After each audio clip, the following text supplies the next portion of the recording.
नायब वज़ीर अलावा वज़ीर फाइनेंस भट्टी विक्रमार्का ने तेलंगाना असेंबली में साल 2025-26 का बजट पेश किया है।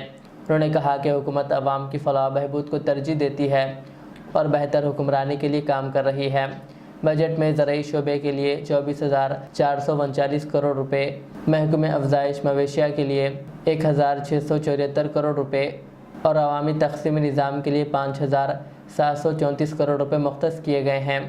इसके अलावा अक़लियती बहबूद के लिए 3,591 करोड़ रुपए, BC तबक़े के लिए 11,405 करोड़ रुपए, SC के लिए 40,232 करोड़ रुपए और ST के लिए 17,169 करोड़ रुपए मुख्तस किए गए हैं। भट्टी विक्रमार्का ने कहा कि हुकूमत तेलंगाना को 10 साल में 1,000 बिलियन डॉलर की मईशत बनाने की कोशिश कर रही है। 2024-25 ఆర్థిక సంవత్సరంలో ప్రస్తుత ధరల ప్రకారం రాష్ట్ర తలసరి ఆదాయం 3,79,751 రూపాయలు కాగా వృద్ధి రేటు 9.6%. దేశ తలసరి ఆదాయం 2,05,579 రూపాయలు కాగా వృద్ధి రేటు 8.8%. తెలంగాణ స్థూల రాష్ట్ర ఉత్పత్తి ప్రస్తుత ధరల ప్రకారం 16,12,579 కోట్ల రూపాయలు.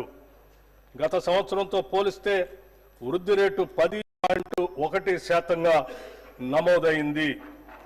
ఇదే సమయంలో దేశ జీడిపి 3,31,03,215 కోట్ల రూపాయలు కాగా వృద్ధి రేటు 9.9%గా ఉంది.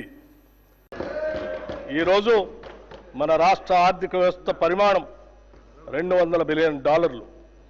రాబోయే 10 ఏళ్ల కాలంలో దీని 5 రెట్లు అభివృద్ధి చేసి $1,000 బిలియన్ ట్రిలియన్ డాలర్ వ్యవస్థగా రూపాంతరం చెందే దిశగా మా కార్యాచరణ ఉంటుంది.